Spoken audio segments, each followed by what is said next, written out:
और आज जो आप देख रहे हैं कि इनके फ्रस्ट्रेशन का लेवल है, इनको पता है कि जो आखिरी कार्ड था वो भी इनके हाथ से निकल गया है। लॉन्ग मार्च में लोगों ने शिरकत नहीं की। भाई लोग क्यों आपके लॉन्ग मार्च में शिरकत करें, या माओं के बेटे क्यों आपके लॉन्ग मार्च में शिरकत करें, जबकि आपके अपने बेटे लंदन में महफूज तरीन मकामात पर हैं और उनको कोई ख़तरा नहीं है, वो सड़क पर रुल नहीं रहे, वो धक्के नहीं खा रहे आपके झूठों की खातिर। तो कौम के बेटों को क्या ज़रूरत पड़ी है कि वो आपके झूठों का दिफा करने के लिए, आपकी चोरियों का दिफा करने के लिए, आपके डाकों का दिफा करने के लिए सड़कों पे निकले। एक तो ये वजह है, और दूसरी ये वजह है कि अब ये अभी भी वही इस्टेब्लिशमेंट ढूंढ रहा है जो इसके हाथ बन जाए, जो इसके आंखें बन जाएं, जो इसके नाक बन जाएं, जो इसके कान बन जाएं। और अवाम को इस बात का पता है, इसलिए आप देखें कि लॉन्ग मार्च आज कितने 5 दिन हो गए हैं शायद लॉन्ग मार्च को। 5 दिन में वो जो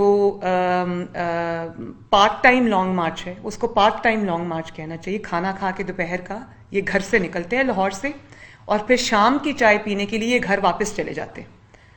तो ये जो पार्ट टाइम लॉन्ग मार्च है ये 2 घंटों में ख़त्म हो जाता है। हर 10 मील के बाद ये वापस लाहौर आ जाते हैं। और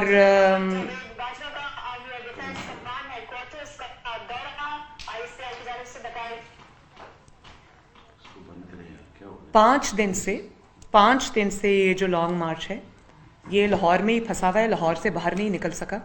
और कल हम ये सुन रहे थे कि ये लॉन्ग मार्च जो है वो अभी 9-10 दिन में भी नहीं पहुंचेगा इस्लामाबाद। तो भाई जब आप 3 बजे दोपहर को शुरू करके शाम को 6 बजे लॉन्ग मार्च ख़त्म कर देंगे, वो तो महीना नहीं पहुंचेगा। उसका ये तो मतलब नहीं आप ट्रैफिक से, चलती हुई ट्रैफिक से खिताब कर रहे होते हैं और कोई मजमा नहीं होता आगे, कोई बस चंद लोग जो आपके कंटेनर के आगे पीछे होते हैं वो होते हैं, और उसके बाद वो जो वहाँ से ट्रैफिक आ रही होती है वो ट्रैफिक के रश को आप दिखा रहे होते हैं कि ये इसका लॉन्ग मार्च है। तो भाई इस तरह तो 1 महीना भी लॉन्ग मार्च नहीं पहुंचेगा, क्योंकि 2-3 घंटे रोज लॉन्ग मार्च एक वो ऐसी कोई एक्टिविटी है 2-3 घंटे बाद वो ख़त्म हो जाती। तो आज सुना है कि गुजरांवाला में लॉन्ग मार्च अपना पूरा दिन स्पेंड करेगा। तो गुजरांवाला के शहरी तो ना सिर्फ बहुत अक्ल और शऊर रखते हैं बल्कि जज्बा भी रखते हैं और सियासी दानिश भी है उनको।